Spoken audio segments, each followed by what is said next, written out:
Ty Jagerson is someone that I've looked up to for quite a while.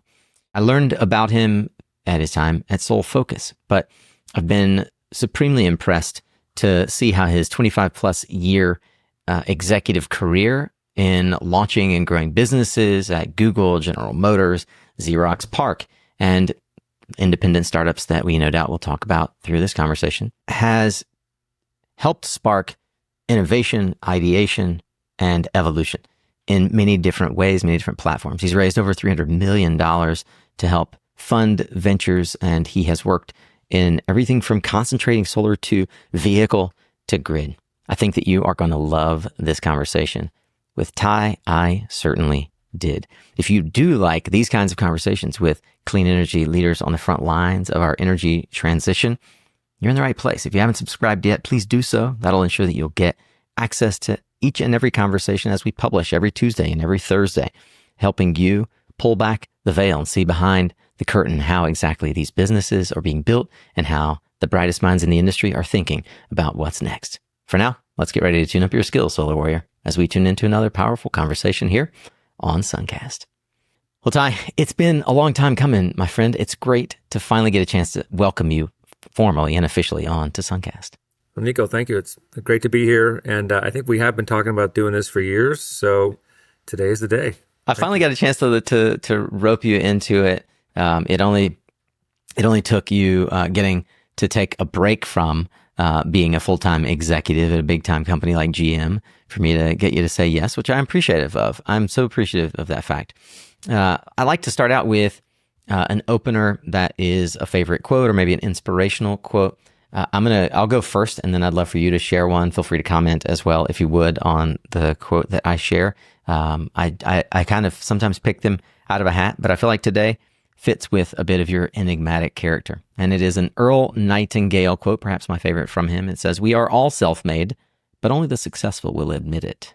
I love it. I think that the thing that it evokes for me is this idea that we're all lucky and unlucky, in the long run, in probably even ways. And the attitude we bring to our successes and failures really governs how we grow and prosper from them. So it sort of twists itself on its head. I think it's thought-provoking. I think as well, it really speaks to the reality that some people believe that they're a victim of circumstance. And many of the entrepreneurs that we know realize that we create our own reality. And so therefore, your success and your failure is a result of the decisions you've made. And so we are all, in fact, self-made. Yeah. So what about you, Ty? Is there a quote that sort of speaks to you or reminds you of the arc of the journey you've been on? I think the one that popped in my head when we talked about this earlier was a short science fiction reference, and now I can't get out of my head, so I'm going to build on it. It's this: any suitably advanced technology is indistinguishable from magic.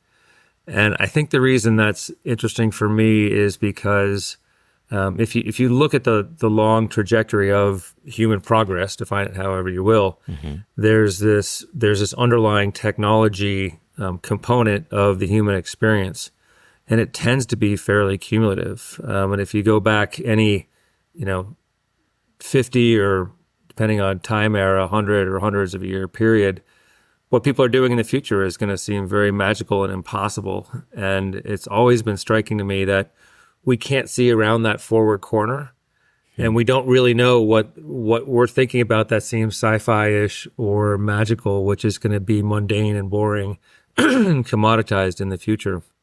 And as technology accelerates, that blind corner gets closer and closer every day. So a lot of the stuff that's playing around in the lab somewhere is just around the corner within the investment cycle of probably most of the people who are listening to this podcast. And we've seen pretty dramatic transformations in the energy industry and other industries, of course, in the last 5, 10, 20, 30 years. And I think as investment cycles and technology cycles accelerate, you have to be willing to suspend disbelief a little bit about what the future reality is and get out of the quarterly financial mindset that so much of our economic sector is focused on. I know that we'll touch on a number of different ways that you have helped bring innovation to bear, everything from technology at Xerox PARC to technology behind the former Soviet Union sort of Iron Curtain. One of the things that fascinated me about a conversation you and I had in preparation for this interview was a statement you made about the timeline for innovation to really sort of make it to market. And that was that it takes 7 to 14 years for technology to become useful once it gets a patent. That's staggering because you're sitting on this idea and you have to figure out what things will actually be valuable more than a decade from now.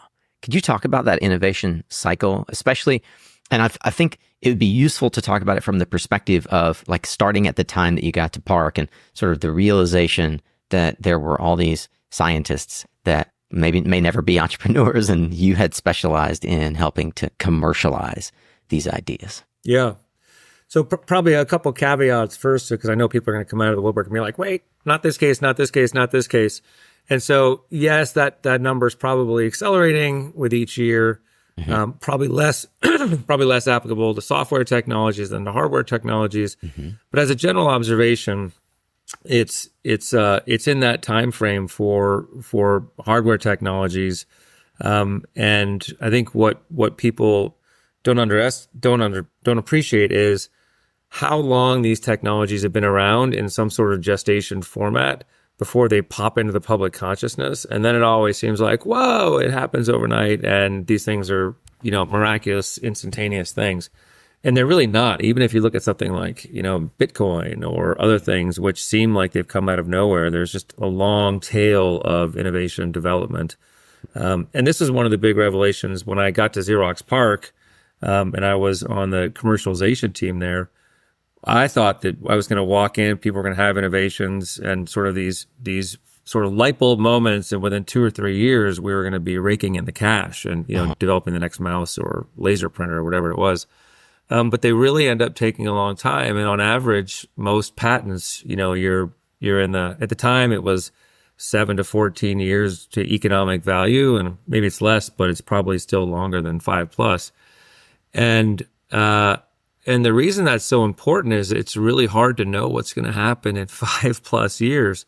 And this sort of got my head in a knot for a first few years I was at Xerox PARC. I was like, wait a minute, like where do you go to know when and what's going to happen in the market in that time frame? Yeah. And it turns out there's a small number of organizations like SEMI in the semiconductor industry and a handful of others that are really good at predicting the future. And everybody gets together and they agree on the future, and then everybody else goes out and executes on it. But for the most part, most financial analysis and most industry analysis is based on much shorter forward trajectories, notwithstanding sort of DOE projections and whatnot. And that's when I and a bunch of other colleagues at Xerox PARC got together and put together a cleantech initiative at Xerox PARC, because we were saying, look, it's hard to figure out what's going to be a big market 5 to 10 years from now, and energy and the energy transition, before it was even called clean tech, is going to be one of those areas. What do we have to start doing now? Where do we have to ideate in order to make stuff that's going to be viable in that time frame? Can you walk me through the early days where at PARC you discovered what ultimately became the core concept behind SolFocus? I think I'd like to start there because it's typically a solar audience that's listening, and I'd like to tap into the understanding of kind of how you take something out of an incubator like PARC and commercialize a technology that was way ahead of its time.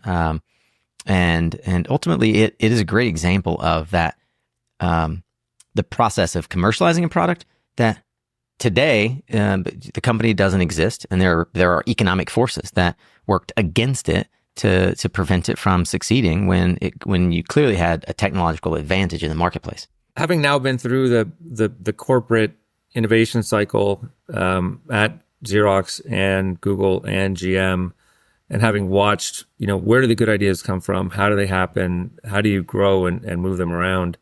I think one of the most dangerous ideas in corporate innovation is that corporate environments, including corporate innovation centers, are the best place to go to ideate things.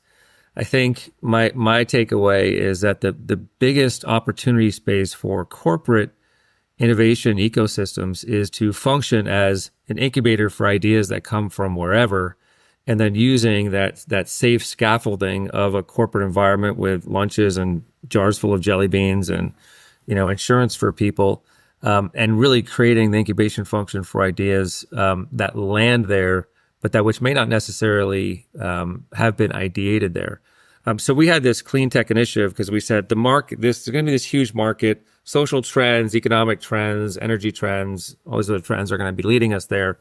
So let's go and innovate in that space. And we were looking at early LEDs and micro nuclear and all sorts of low energy devices, energy scavenging devices, and a bunch of different approaches to solar.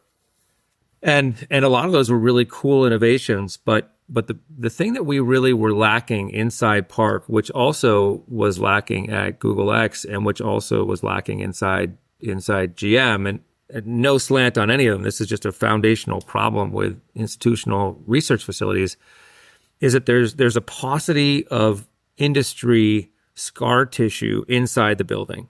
And so if you're really going to create something that is enabling a transformational breakthrough in an industry, you got to be tackling the right problem sets. You have to be really knocking your head against the barriers that are stopping the industry from lurching forward.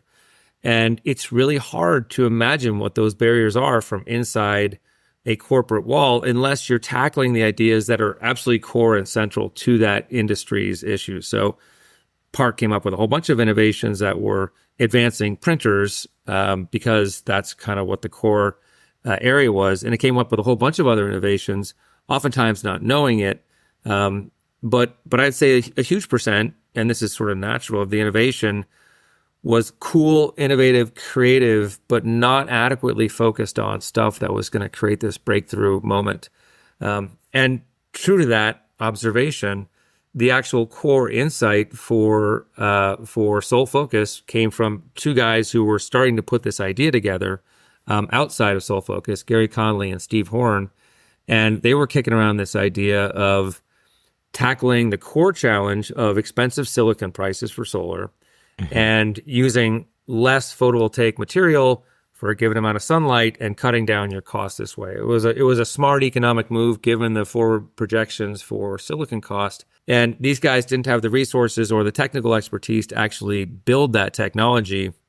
So we actually brought them in physically and organizationally. We brought them in, and I actually went about the process of incorporating SolFocus and doing that. So we were super embedded. Yeah. And together we got the company started. But it was that magic sort of, Gary Conley had been toying with this idea for a while, and we put the resources at PARC together to actually birth this entity. Ty, from the perspective of one of the key executives, co-founders of SolFocus, I wonder at what point the floor did begin to sort of break apart under your feet. Like in my mind, it's that moment where Indiana Jones is trying to get out of the cave, right? And the floor's fallen and he's running and it's falling around right behind him. Because there's always that moment in startup world where you can see the writing on the wall. I think it was circa 2009-10 when SolFocus more or less got fully shut down. Did you ride it all the way to the end? And I just want a glimpse inside of your head as one of the key executives and co-founders as that process was happening, as you were experiencing it. Yeah.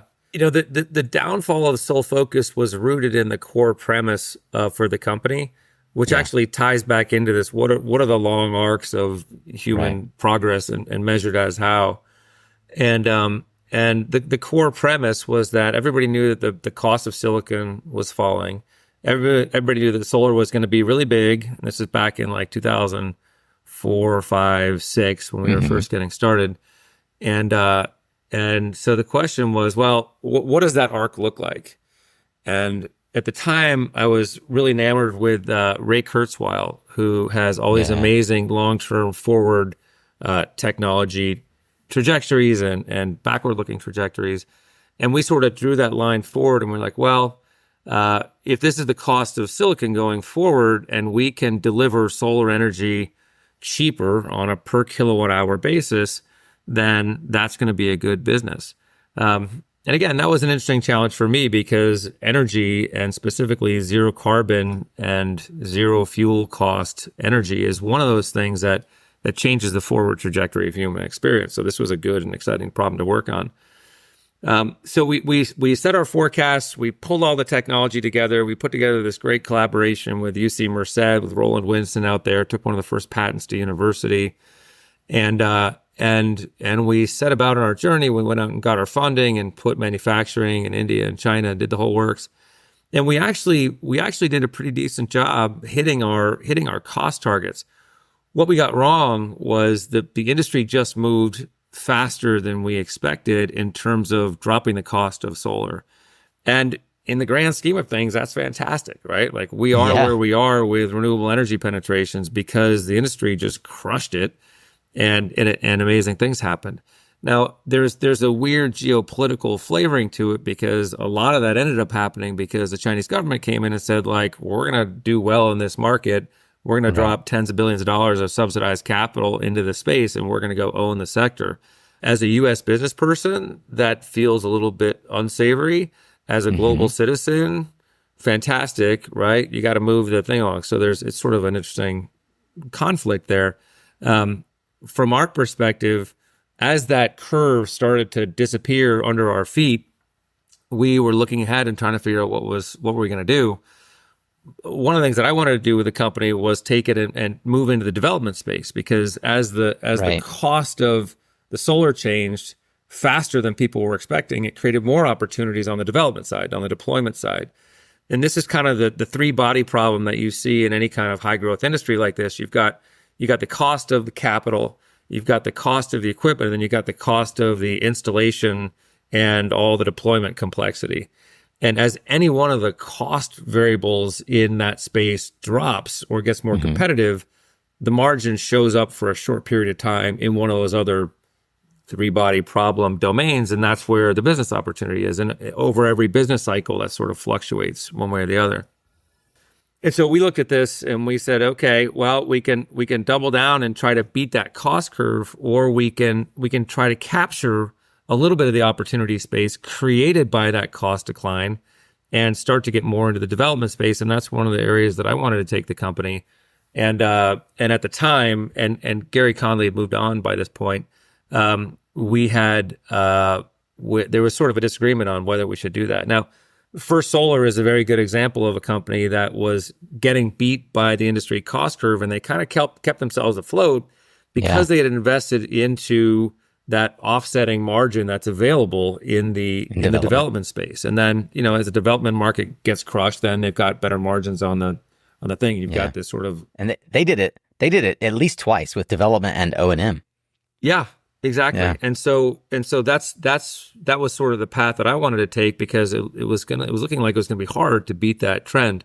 And the company didn't really want to go in that direction. So I left and I started a development company. Helio. No, actually, I started a company called Simple Energies. That was a development company, a pure development company. And I went out on my own and was developing projects. And then I sold that project company to Helio Power. Which at the time was being run by Ian Rogoff and Mo Russo. And at the time, those guys were what I felt was one of the most progressive EPCs in the California solar engineering procurement construction zone, who were really working on the integration of the solar with the other energy assets. And that kind of became one of the focal areas for me for the next 10 years or so, is combining solar with the other energy assets that it had to be interfacing with. So anyway, SolFocus, didn't survive that cost trajectory. I don't know that if we had switched over to project development that we would have had the cash or the resources to pull out of it, but it certainly would have provided an additional buffer if we had managed to successfully do that.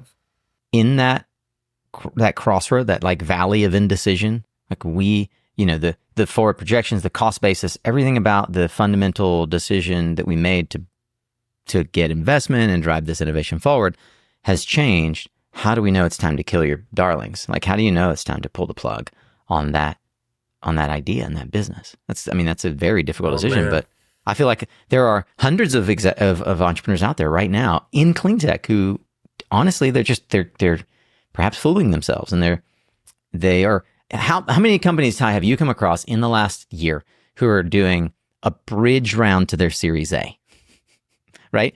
Not a Series B.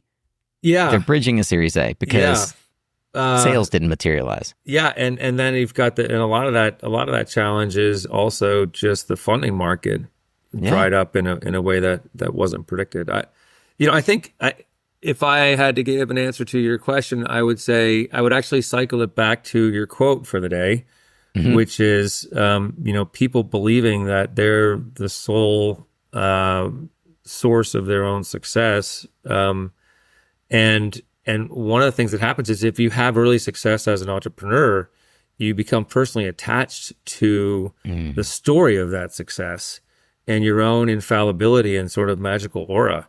And the magical aura that you feel as an early successful entrepreneur is very useful because it gets you and your ego and your team through some dicey situations, but it can also keep you overly attached to your previous convictions for longer than you can really afford to do.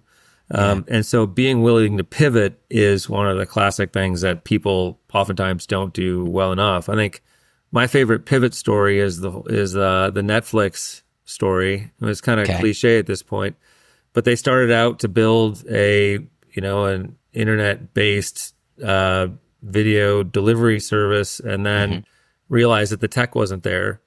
It's like, oh, and again, I'm not even sure this is the right story, but the story I recall is they're like, oh, well, maybe we'll just mail people DVDs. Like that is if I was an investor and I heard that story, like that is the dumbest thing I've ever heard ever. And like, no, I'm not going to fund that. And then they did it and they pulled it off and it's genius. And now Netflix is Netflix. Do you know what's crazy for me is that Redbox is still around, right? Like, is it really? Redbox. Yeah. So like Redbox, I remember when both those businesses came out, right? I remember Netflix, my neighbors, we were house sitting for them. And I was like, hey, there's a DVD in the mail. And they were like, yeah, it's this thing, Netflix. You can watch it if you want. You got to send it back in a couple of weeks. Yeah. And I was like, this is a failed business. Like, how is this going to work? Yeah. And then like less than 3 years later, we were still living in Oakland. This company, Redbox, I could walk, instead of having Netflix in it, I could walk down to, at that time, Lucky's, but you name any supermarket. Yeah, right. And just like pick it, walk home with it, and take it back and slide it back in the slot. Right. I was like, this company's going to crush Netflix, right? Yeah. Yeah. Yeah. I mean, that's like so the filter I use to look at all these new businesses, like all the horrible decisions that I made in the past, and like all my really wacky, in retrospect, concepts. Like one of my favorite ones is in business school, I was an intern for Ron Conway, as angel investor, sort of a local icon, of angel investing. He was sort of one of the original. I don't think spray and pray is the right word, but he was like, he made a lot of small investments, made them quick, made them based on what turned out to be pretty astute character and business model justifications, but he went in, boom, boom, boom, boom, boom. And my job as a lowly intern was to keep track on the Excel sheet of the investments that we made and tracking those. And in the summer that I was there, in the summer of 2000, I think we'd invested into like 5 or 6 search companies. And as part of my day job, I had been responsible for marking down or killing like 3 of those because they'd gone out of business, right? Like all these different things. And towards the end of the summer, I think one of the other interns came and was like, "Hey, you got to add another search company to the list because we just made another investment in another search company." I was like, "What are you talking about? Like that? We just killed 3. We just killed 3. Eyeballs is not a market. Like there's no revenue there. Like what are the senior guys upstairs thinking about while they're doing this?" And of course it was Google, and of course like that one investment, carried both fund 1 and 2, and so like and turned Conway into a very, very, very wealthy man. Yeah, and he wasn't doing so bad before that, but he was anyway. So I think about that all the time. Another one that actually more recently is I mentor over at the Stanford Tomcat Center, which is an amazing institution, and run by this amazing guy, Brian Bartholomew's, and they churn out all these amazing student business plans on a regular basis. And a few years ago, one of the companies that I met with a few times was developing this solar analysis tool. And I met with him, I was like, "You guys seem really cool and really smart, and I love your demo, by the way, here's 3 companies which are doing exactly this in the space, Right. and they're really doing well, and they're really entrenched. And so, have at it. God bless, but like, just make sure that, and sure enough, these guys are now a unicorn. It's Aurora Solar. They're now a unicorn, and they've either, I think, put out of business or bought like a lot of the companies that I was sort of wagging my finger around.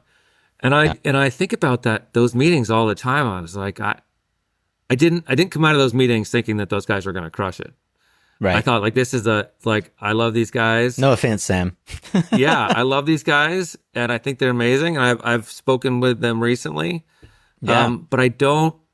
It's one of those things I think about, like, what should I have done differently in that meeting that would have made me, first of all, pull out my check and wallet, write the biggest check I could have afforded at the time. Like, why didn't I do that? Mm-hmm. So anyway, and it's one of the things that I admire the most about Chris Sacca, right? Like, that guy is a great example of someone who, like you, had alpha because of his job at Google and used every penny he had to invest in companies instead of the stock market or whatever else, right? Yeah. Just genius. And now he's a billionaire. Yeah.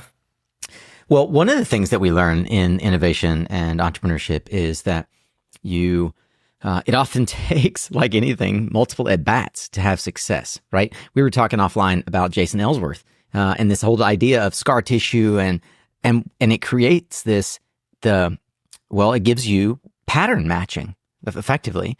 Jason's a great example, someone who was a GM at SolFocus, now runs Cleanera the last 11 plus years, one of the most well-known IPPs in the US market, has taken a lot of risk or rather has made a lot of bets, like Conway-esque bets on early technology. He was the first to install the Alion, sort of like robot installation company, module or racking business. Like, I remember when I was working with Mark and Alion, we were working on this like 2 megawatt project in Lancaster with Cleanera, and he was just taking a bet. He was like, no, I think this is the future. Yeah. Robots are going to install this stuff. Yeah. Can you talk about that whole, what you've observed about what you refer to, and I'm borrowing your word, of this idea of scar tissue and how it begets this downstream, all the things we associate: success, grit, pattern matching. Yeah.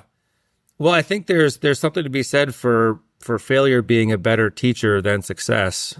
Yeah. In terms of what we do in our successive years. I think people, again, coming back to your quote in the beginning, people attribute their success to their own genius, and not necessarily to the full flavoring of factors that went into a success or failure. And when they fail, they tend to blame some other exogenous factor. I think Jason and a bunch of other alumni, who we were talking about before, that came in, and me and Steve and everyone else that was involved, you learn a lot about what's happening through the scar tissue that you get. And I think a huge part of the wisdom of the industry is built on, oops, I did that poorly, or something stabbed me in the leg previously, and I'm carrying that scar tissue forward. And I think that's one of the most important reasons why these companies tend to spin off other, people that go on to lead other organizations. And, Jason was an amazing guy that came in early and worked hard and learned hard and did great stuff, and learned from the things that we didn't do right, and learned also from a lot of things we did do right. Like, we did more stuff right than wrong at SolFocus, and that's not what wins you the game. I want to take a deviation from the philosophical lane that we're in right now and give folks a sense of the formation that created Ty Jagerson, how and why you ended up at PARC, and then from there. So we'll talk about your time in Europe. We'll talk about your parents and the sort of the inborn environmentalism in your growing up years. But then I want to get into from there the post Helio Micro time, your time at Google, your time at GM, and what you're working on now. So, but I do want to give people a sense of like, what's this guy's story? Where'd you grow up, and what was it like in your family? Was it entrepreneurial? How did this sense of environmentalism get instilled in you?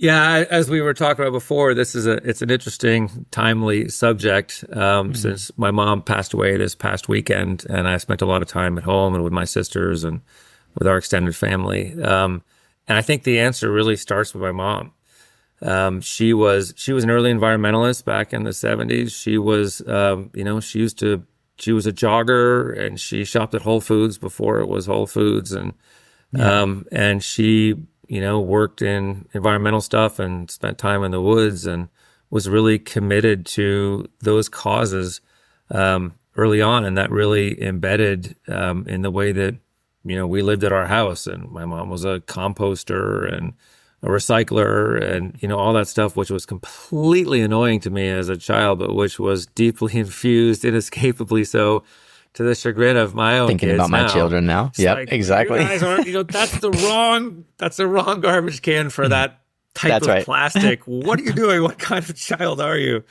Exactly. Why did you throw that in the trash can? It goes to the compost. Yeah. Heathens. So that's kind of where it came from. And again, like not to drill too far on this, but I was spending time with my sisters a few days ago. We were writing my mom's obituary. And a lot of the little causes and the things she used to do, which sometimes seemed small or like, is that worth it? Like they really built up over the course of a lifetime to be this just amazing impact. And people have been coming out of the woods literally in the last like 3 days since we announced and telling these stories about how my mom helped, this organization come into existence. She started like this wildlife sanctuary in town and helped advise all these other groups and like started this restore thing for Habitat for Humanity and all this kind of other stuff. And she was super not flashy about it, but these were things that she cared about. And she wasn't afraid to she started this like anti-plastic bag thing, like one of the first anti-plastic bag things in the country. And she and a friend like went around to a bunch of stores, like at the beginning of this thing and said like, you shouldn't use plastic bags. Like, I think she was probably going up to like the counter checkout people and saying like, stop doing that. How do you know who she was talking to? But she wasn't afraid to sort of take these weird, unbeaten paths because it seemed like the normal thing for her. She was unbounded by the norms of conventional way of thinking. And I think through some misfortune, I've inherited a lot of that. And and also have enjoyed sort of thinking outside the lines of what people do. And again, I think that cycles back to sort of like what constitutes the long arc of history. Like, where do you want to spend your time on this planet? Like, spend your time on this planet doing something that's going to outlive you. And that can include, I don't know, making money and doing a trust something, but really actually the longest arc possible is shaping the forward curve of human progress, and where can we find our little nuggets to throw that in the bucket for? So a couple of things that are just data for folks to better understand is you were born in California, but then your family moved back east to Connecticut. Your dad was in New York. Your parents split at some point in your childhood, and so your mom was a single mom raising 3 kids. Yeah, which is to her credit, you and your sisters, like what a tremendous testament to her own grit and the way that she instilled the sense of, I guess, an early independence in you. Along lines of what you just said, you told me once before that you want to be a foot soldier in the right battle advancing humanity. And I had this question about, did you have an early sense of destiny for yourself to fulfill? Oh, man. I hate that question. There's no right way to answer the question. You sound like a megalomaniacal goofball if you say yes, and you sound unaspirational if you say no. Okay. What's a better question? What's a better way to frame it? It's a totally fair question, which is the uncomfortable ones are the best ones. I would say, I always felt like it was going to be kind of binary. I felt like I was going to like shoot for something crazy and hit it, or like end up destitute on the street or something. And I think I've been surprised in my later years that I'm I'm both. By the way, you've done both. I've kind of, yeah, I guess I've kind of done both. We're going to talk about it. I'm batting 1,000, I guess. That's kind of funny. Yeah, you are. but I'm neither Elon Musk and I'm neither destitute. So I'm kind of looking on both sides of me. I'm like, I kind of figured I'd be over there or over there. Yeah. So, who knows? But I think my wife and I have this conversation. There have been times in both of our careers, and she's just coming out of a venture capital career and becoming an executive coach and doing all this amazing stuff. But at times, like as our careers, it's kind of matched the whole Silicon Valley craziness over the last 20 years. At times we've had to make decisions where we were like, this could be a disastrous decision, and are we willing to accept the consequences? My wife got hired as a CEO of a company called Spec Design, turned around and did a leveraged buyout of the company a couple of years later and put an SBIR loan on our house. And so my wife literally bet our house on herself on running this consulting tech startup. Like, that's bad math. And that ended up going really well, but there was a bunch of things going on. I've wrapped many phones with Spec. Oh, yeah. Yeah. So that's crazy. That could have gone very, very poorly. And I also have had, ups and downs. Like, things could have gone much better and much worse at different cycles. And we actually have had this conversation literally several times and figuratively many times around like, we could lose the house. We could lose, we'd have to move. We'd have to do all these things. And the metaphor is, could we be happy with each other and our kids if we lived in like a camper in a Walmart shopping lot? And it's like, yeah, like that's like, if we end up with just us, like we actually really enjoy spending time with each other, and we're pretty smart, and we'll claw our way out of it. And being able to think through the worst case scenario and sort of emotionally go into a really, really bad state and imagine how you'd survive that and get out of it. Actually, usually you go through that exercise and you're like, oh, actually, that'd be fine. Yeah. We'd survive it. But you have to, in order to go there, you have to survive all the shame and the possible like embarrassing side effects of losing it all. And, if you can do that and come out the other side, then it gives you a lot of freedom of execution that you don't have in other ways. And I think that's why so many entrepreneurs are one-shot ponies, because even if it's a success, in order to have your next thing, you got to be willing to bet the farm. I mean, I think it's again, like I hate to, throw kudos in Elon's direction, but the guy really did bet it all several times. Like, he put everything on black several times, and like he wasn't sleeping on that factory floor because he liked the comfort level of the floor. Like, he had everything on the line. Yep. And pulled it out. Right. Yeah. So, and my wife this is a guy who in his early 20s crushed it with X and PayPal. Like, he did not need to work anymore. Yeah. Right. And oh man, the PayPal mafia. Yeah. There's so much that there will be books written again and more about just the chutzpah. Yeah. Of their endeavors. And that, the mafia thing comes right back to the scar tissue. Like, there's a lot of just wild cyclings up and down that create a lot of scar tissue in every single one of those companies. And it'll continue to generate, innovative, survivalist business people going forward. I'm going to come back to your time in Europe in a second, but I didn't know about your wife and Spec, and I think it's really easy.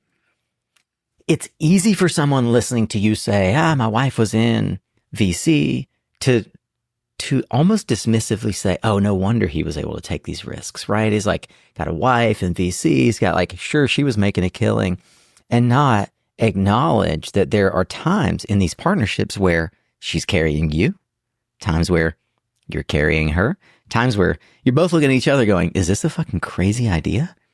Right? Life could be easier. And so I was wondering if you have any thought on how that dynamic of the partnership with your wife has been able to afford both of you the opportunity to take more chances. Yeah. It's absolutely true that I could not have done this without my wife, but it's not because of the venture thing. That's something that she was just doing the last several years. Okay. And there definitely have been periods in our career where she was making more and then I was making more. And when I left SolFocus and was running a development company, and then later on when I was doing Village Power, I was able to go for like a year, like running this startup, and she was covering the mortgage. And so absolutely that created a whole bunch of flexibility for me that I didn't have. She's also gone and started, 10 years ago, she was running this little micro LBO fund, but not making any money during that period. And then when she was running spec, again, she bet the whole house on that and wasn't making a lot of money when she was doing that. So we've definitely covered each other in the cycle. And so not because of the VC, but because she's an amazing partner and we've really given each other as much flexibility as we could afford. It's been really amazing.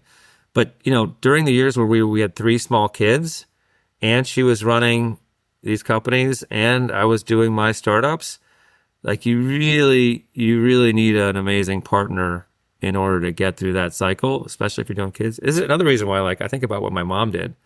She was a sailor. She ran like a sail repair business and like a business teaching women how to do like ocean sailing. So she chartered these boats in like Maine and New Zealand and all these places. And she was raising kids. And so, I don't know, people find a way, but you have to build the ecosystem that you can survive in. And if you can find an amazing partner, like I was able to find, it gives you extra degrees of freedom and opportunity. Absolutely. I think that the transition for you from where at some point, like you and I first connected when you were doing Helio Micro Utility or Village Power, and I was down in Latin America and we were working on some potential deals together, and I sort of lost track of you. You disappeared and went off to Google.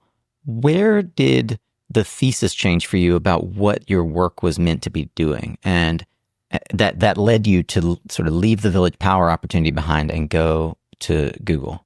Yeah. So that the trajectory there really started at SolFocus when I was looking at the cost trajectory for solar and looking at the highest best use of solar was really starting to integrate it into other assets. And so I started to look at what's the best economic value for solar if you're integrating it with a large factory or with a commercial building or something else, and what are the associated business models that are going to arise from that?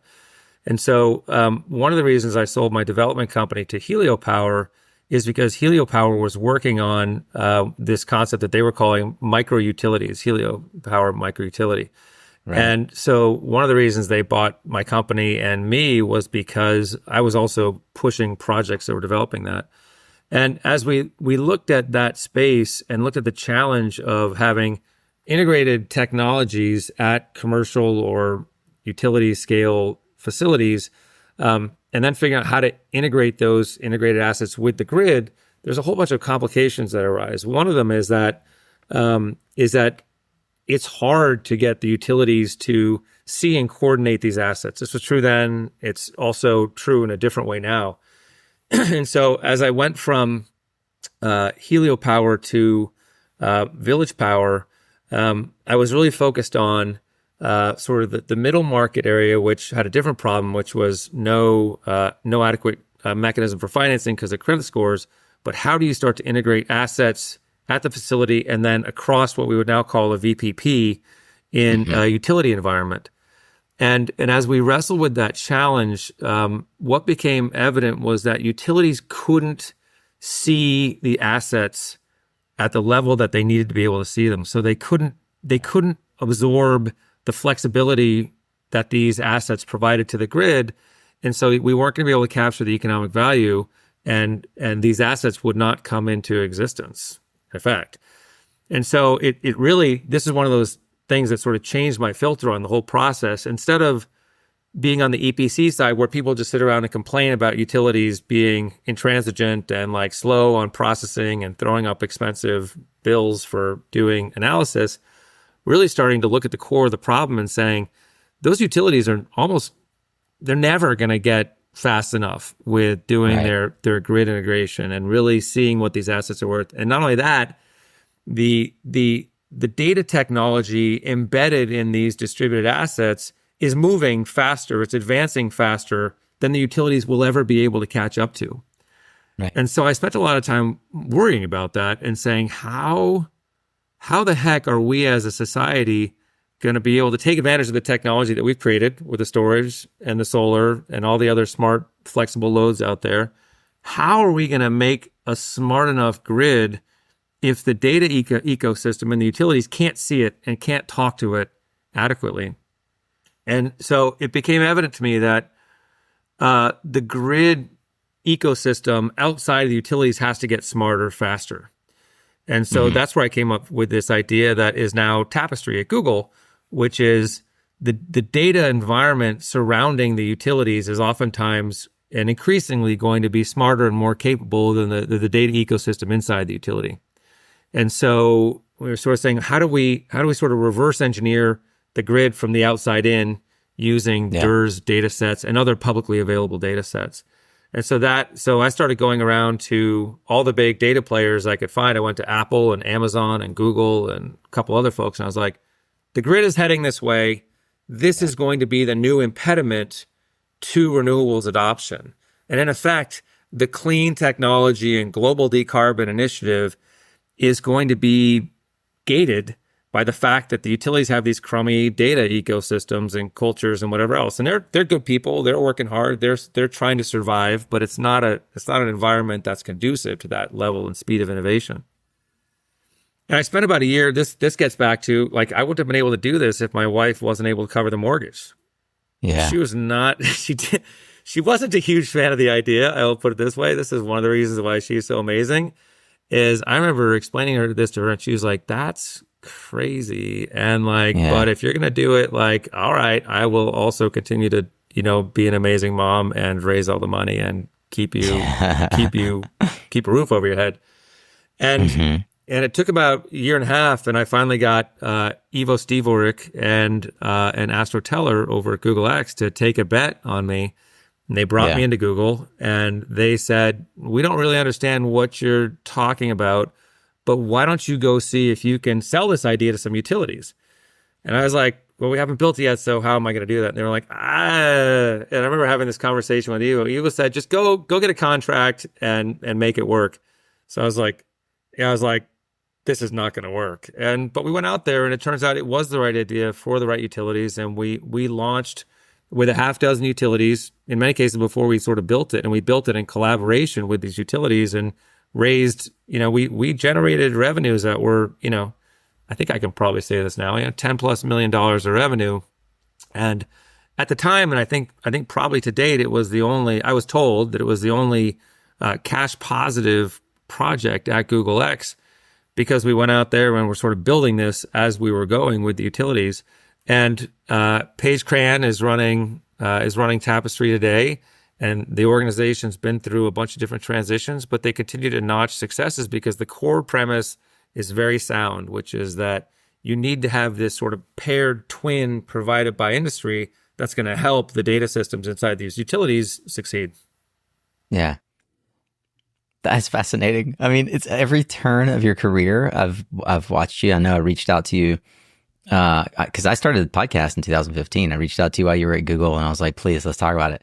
And I reached out to you while you were at Malta. I reached out to you while you were at GM. Let's talk about the next iteration then from Google. I mean, it seems to me like it's really interesting. I'm curious the decisions to leave and move on to new opportunities that have led you into, I think, bigger and better things. So you clearly saw the need for how we balance the grid with storage technology. What brought you to Malta, one of the leading, now at least, grid scale energy storage companies that is doing innovative thermal storage at a time when nobody was really talking about thermal storage. Everybody was still hyping batteries and lithium ion as the future of storage. Yeah, so I really enjoyed my time at X, and I really enjoyed my time at Viaduct, which became Tapestry. And but for me, that platform was always meant to be the modeling technologies is today, but also sort of this open platform concept that was much more dynamically integrating third-party data streams and doing something very different. And so I was pushing aggressively for that, and the organization wanted to sort of focus on the core nut, which neither of those is right or wrong, but I think I was sort of obnoxiously saying, like, this is where we have to go. And the organization was like, why don't we focus on, doing the stuff that we've sold? So I left and joined Malta, which was had already spun out of Google X, but I knew some of the founders there. And for me, it was the right move because it was moving me along what's been sort of my key career KPI for the last decade or so, which is hitting some hypothetical gigaton target for myself. That's kind of when I'm trying to validate, like, geez, is this a good use of my time? It's how much direct impact can I have on reducing a gigaton of carbon in the climate for the rest of my life? And Malta is an amazing idea, and it remains an amazing idea. And I think the team there is still executing very well. But it was this idea that, hey, we're going to put these 100 megawatt, 10 to 100 hour storage facilities out in select places in the grid and really tackle sort of the other big problem in energy integration. It's no longer the cost of solar. It's no longer the cost of storage. It's about integrating these things into the grid. And the data side and the storage availability and long duration storage in particular are two of the things that are those big impediments. So it feels like, wait, grid modeling to like molten salt storage, those feel really different. But for me, it was absolutely straight down the fairway in terms of these are the next impediments to renewables adoption and decarbonization. So, and that bogey keeps moving, and that's kind of what I keep chasing. So I went there for a couple of years. It was fantastic. Ramya Swaminathan is an amazing CEO, and they're doing a great job. They have very dedicated investors in Breakthrough Energy Ventures. Awesome folks over there. But I did that for a couple of years, and then I got a call from GM, and they said, we're starting this V2X group, and we're not entirely sure what direction that's going to take, but we'd like to hire our executive team to help us figure that out. And I said on that first conversation with my amazing bosses at the time, Mark Bull and Travis Hester, I was like, well, how many of these vehicles are you putting into the market? They're like, we're making 1 million of these things a year. I was like, well, how much battery capacity is in each one of these? And they're like, well, about 100 kWh. And I literally pulled out my napkin and I was like, you guys are going to be one of the biggest power companies in the world if you can pull that off. And they were like, well, we don't, I guess so. So I said, look, I've been kind of a one-trick pony for the last 10 years. And I kind of have this particular philosophy on what should be happening here. And the industry is going this way, and you've got storage and utilities and all sorts of other stuff. And here's what I think you guys should do. And if you want to do that, then hire me and I'll come help you build that pathway. And so they did. And so that's what I went and did for 2.5 years. How did you end up on the short list of people that Mark and Travis called to be a candidate for this job? They at the time were reaching around for folks outside of Detroit that were more energy and Silicon Valley oriented, and through the network tree they triangulated on me, and frankly took a shot. And I think for the time that I was there, I felt like they thought that was a pretty good bet. The work that you did, I mean, I was super excited about what you were working on at GM. I, along with many others, was also like, I feel like it's just this perpetual disappointment in traditional auto, of being able of like making commitments and then seemingly stepping back from them. And I know that's not the story that they want to tell or that you experienced. So for those of us not inside of Detroit, not inside of the traditional auto industry, what was the vision for the V2X division of GM Energy that you went to start? And V2X, for those who are unfamiliar, is vehicle everything. It's the idea that these vehicles have batteries and they can be used for a plethora of things, which hopefully you'll talk about that business sort of idea and initiative. And then where's it at right now? Let's get to that as well. Like what happened while you're no longer there, and your expectations for vehicle to grid, vehicle to everything, sort of in the near term and long term. Yeah. So I'll share what the vision was and is today. But I want to start by saying companies go through cycles. And they go through cycles where they've got cash and they invest in investment, and then cash gets tight and they tighten the belts, and programs get, built and killed. And, at the time they were looking for someone like me. They had a lot of cash and they were responding to the Ford EV announcements, and they really had a lot of momentum around doing that. And they put a very material investment behind this idea. I knew that there was going to be a time frame in which we were going to need to deliver results that were going to be pizzazzy and wow factor for the C-suite. And I think I thought that we were going to have another year or two before we did that. And then the end of the game for me and a lot of the initiatives that I was driving was the UAW strike, and then just the softening of the EV market, and then Wall Street on top of that coming down and saying, you're putting all your cash into EVs, and is this the right return? And there's sort of the macro market. And so that particular cycle ended faster than I would have liked. If we had more time, I think we would have been able to deliver more deliverables.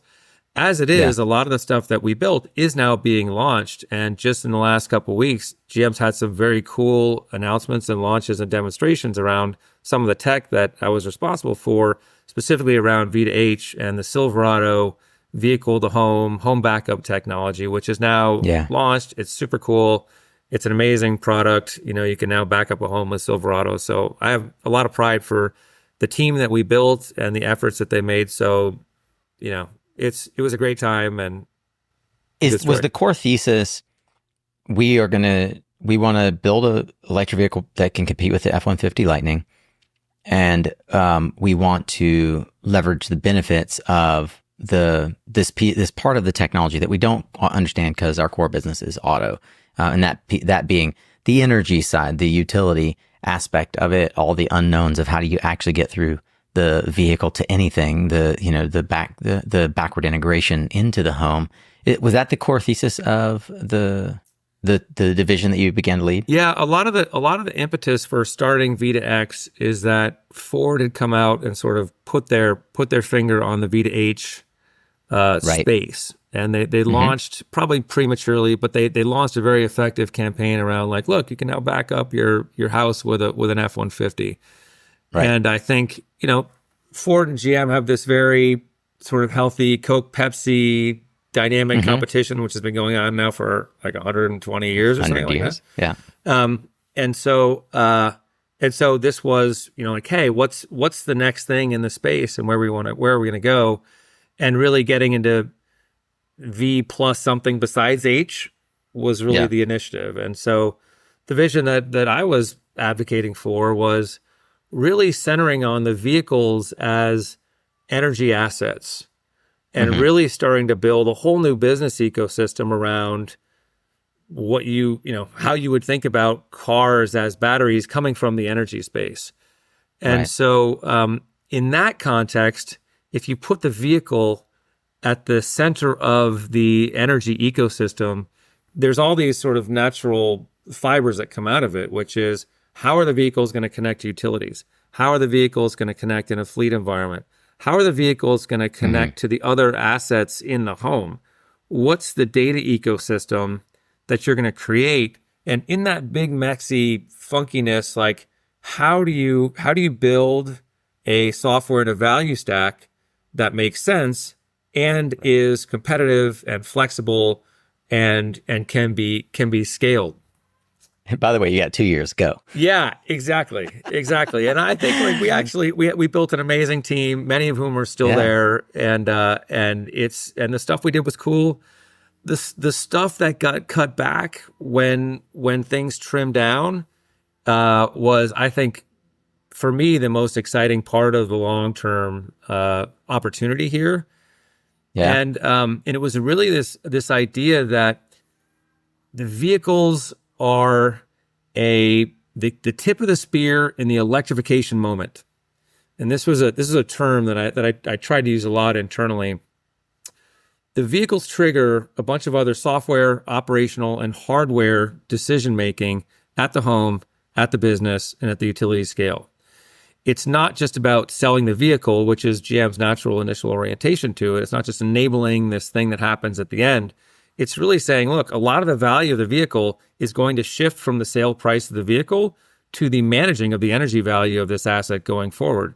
A lot of GM vehicles are sold at a loss in order so that you can sell trucks, but the amount of money that you can make on one of these vehicles in pure margin every year exceeds the margin from selling the vehicle if you have managed to build a value stack that allows you the right to capture margin in that particular application space. Right. If you just drop the vehicle into the space and then say, hey, Weave Grid, or hey, AutoGrid or something, like, please go do something useful with our vehicle, your vehicle very quickly for you becomes a dumb doorstop lithium block because you will not retain control over that margin.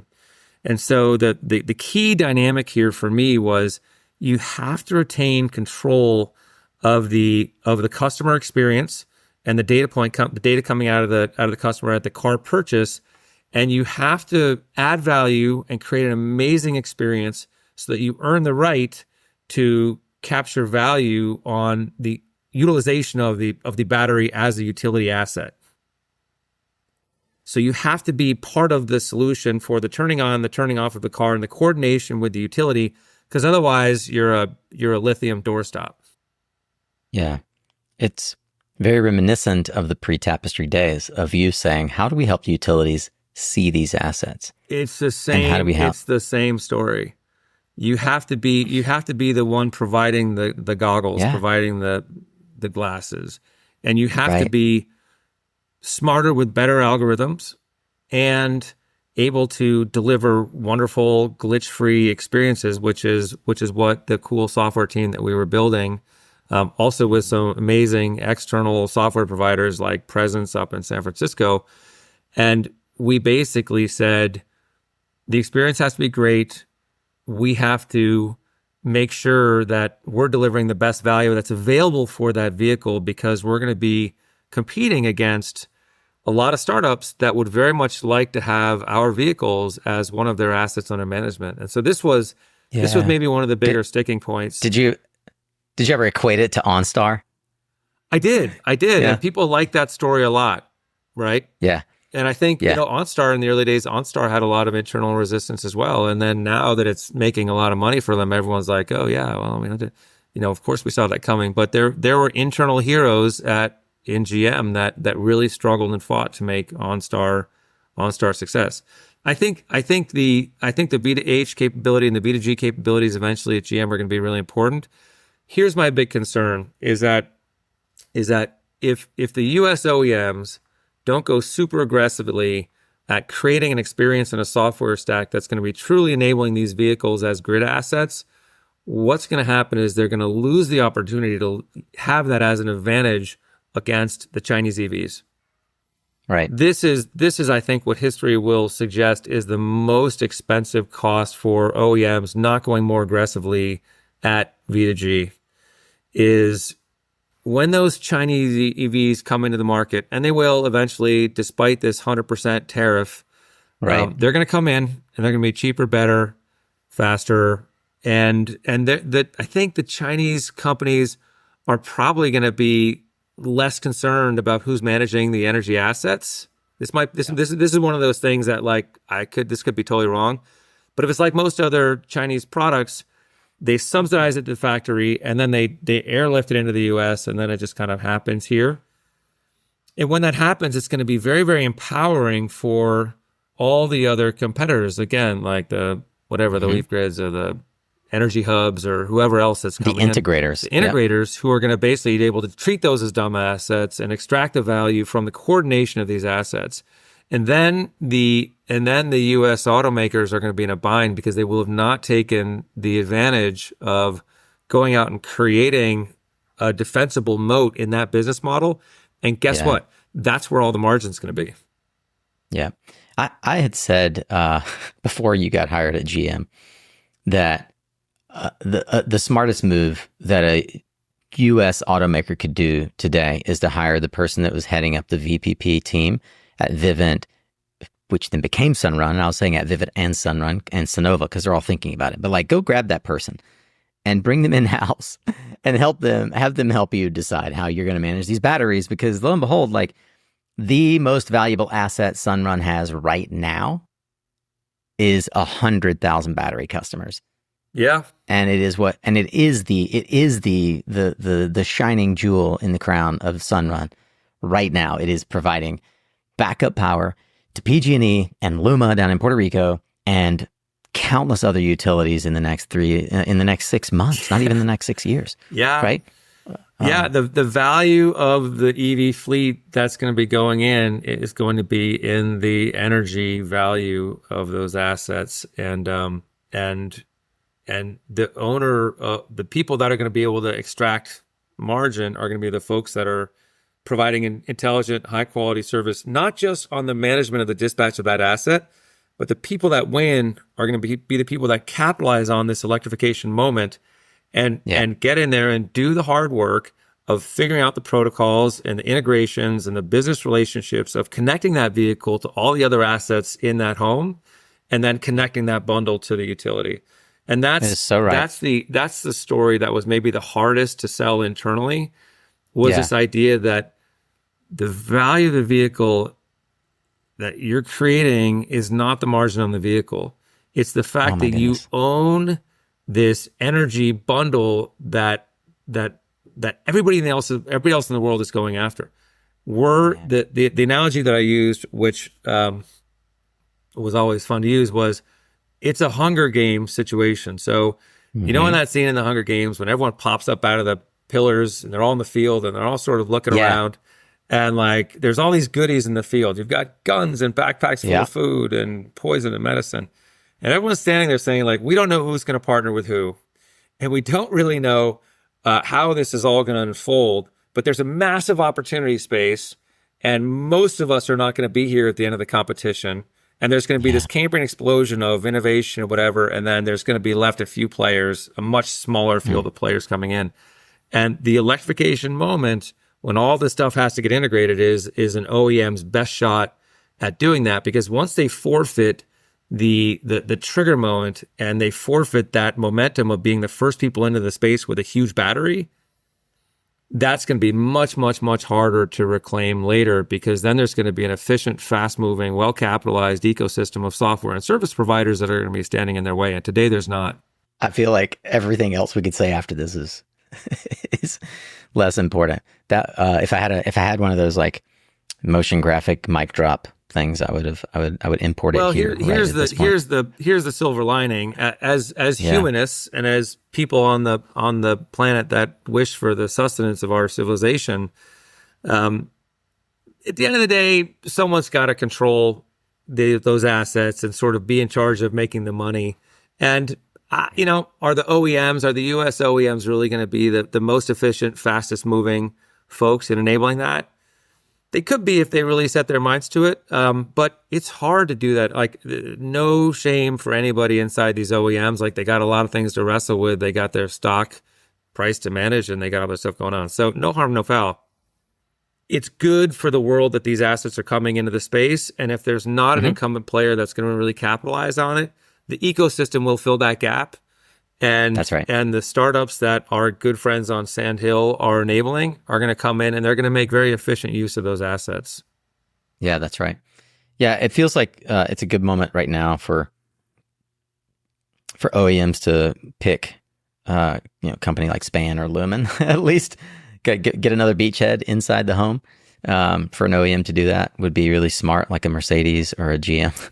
Yeah. Well, the real bet, the real bet that people have to make is there's a lot of different assets that would love to be the primary point of connection to the utility, right? So this is where the whole Hunger Games thing comes in, is because Google and Amazon are trying to win the home customer energy management game with Alexa and Google, whatever.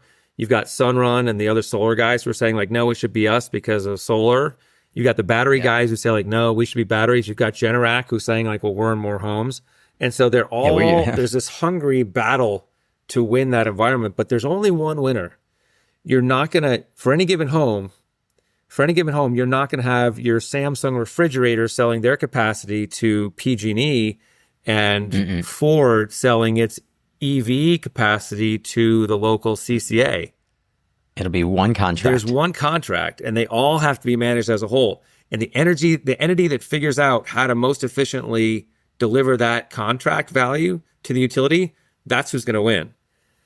I find it hard to believe right now anybody is going to outpace the solar and battery companies that are leaning super hard into it right now. I think that's right. But then again, like we've seen this story, like we've seen people get leapfrogged, right? For me, that we migrated from solar and storage they don't work and they're too expensive, to they work, but we haven't figured out how to integrate them into the sector. And now it's saying like, okay, people like microgrids isn't a foreign language thing, and EVs are starting to get here. So what's the next thing? In my mind, and the place where I'm focused right now is the next thing is how do you scale these assets into the market, right? Yeah. There's hundreds of billions of dollars, literally, of institutional capital that's lining up, family offices, which control a scary amount of the world's wealth. You've got sovereign funds, you've got institutional, fund managers, whoever else. They're all looking to get into this space. They're looking for steady supply of high volumes of reasonable margin assets. And a lot of the big solar and wind assets that most of those investors first got their toe in, the yields are collapsing because there's so much money trying to come into these very reliable, amazing assets. And so the next stage is saying like, well, the remaining margin is now in the more distributed, integrated assets.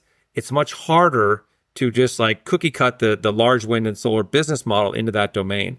So you have these infrastructure funds and these other venture levels and private equity guys trying to figure out that space. And it's not a perfect fit for their business models, right? And you're getting back into this dynamic, whereas in cleantech 1.0, you've got these the venture guys at the seed A and B stage wrestling with how do we scale up these hardware companies into a domain where they're going to be able to deliver on the billions of dollars of asset promise that they're enabling. So that's really that the next stage of chaos and enablement is really in the deployment of large volumes of capital. And that's, I think, that's the fun new Terra Nova that we're all looking at. And I don't think people are really paying attention enough to that. They're sort of lost in the weeds of how this up. But the reality is like the tech is there, the scale is there, the capital is there.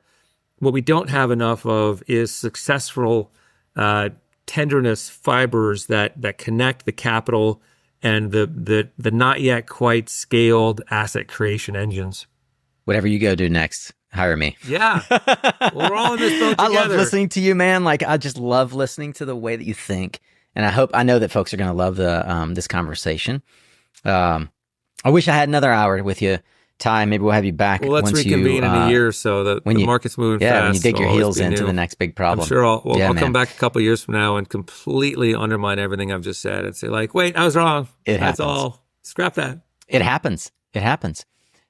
Ty, if folks are so inclined and they are as intrigued by just listening to how you think about these things as I am, and they want to reach out to you, what's the best way? How do you like to be found? LinkedIn. It's usually the best. Ty Jagerson. LinkedIn. I can attest that years of badgering him on LinkedIn will at least get you a face-to-face meeting at Intersolar if you happen to walk by him randomly. Yeah. We just needed the right time. That's right. The cosmos delivered. It happens. I saw you across the floor, and I was like, "This is my chance. I'm finally going to get a chance to get face to face." I can't believe it was that. That was the first time. We've had like numerous Zoom calls, but that was the first time we haven't actually met in person. Yeah. But I recognized you from a mile away, and now those of us in the camp of SunCast Solar Warriors, have additional powder in our arsenal. Yeah. Thank you for that. Well, you've done an amazing job building this ecosystem around your podcast. And I have to tell you, I've done a lot of podcasts, and sort of the breadth and scope of your queries and the way you think about the industry is delightfully expansive. And I think it's a helpful framing for all of us. So thank you, and keep that up. Thank you, my friend. Well, I look forward to having you back, and on behalf of our entire SunCast tribe, thank you for taking the time to come and hang out with us today, and look forward to chatting with you soon. It's fun. Ty Jagerson, please do go check out Ty on LinkedIn.